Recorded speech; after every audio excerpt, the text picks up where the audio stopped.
ایک کالی طوفانی رات تھی اور بارش تیزی سے برس رہی تھی۔ امن اپنے کمرے میں سو رہا تھا، اسے کچھ عجیب لگ رہا تھا، اور تبھی ایک ہلکی سی آواز کمرے میں گونج اٹھی اور کسی نے دھیرے سے اس کا نام لے کر پکارا۔ آواز دھیمی تھی لیکن بالکل صاف۔ تبھی اس کے دل کی دھڑکن تیز ہو گئی اور وہ سیدھا لیٹا ہوا سوچ رہا تھا کیا اس نے سچ میں کچھ سنا؟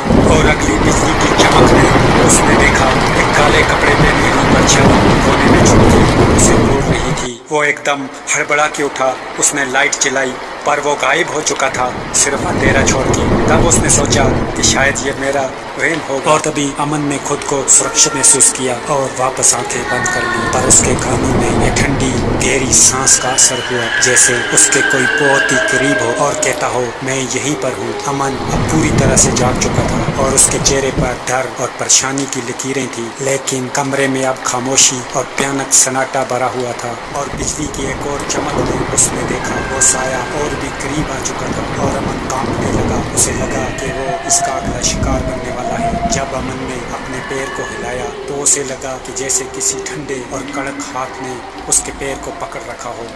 امن کے چیخنے کی آواز خاموشی میں دب جاتی ہے اور اس اندھیری رات کا سایہ اس کے اوپر چھا جاتا ہے، ہمیشہ کے لیے۔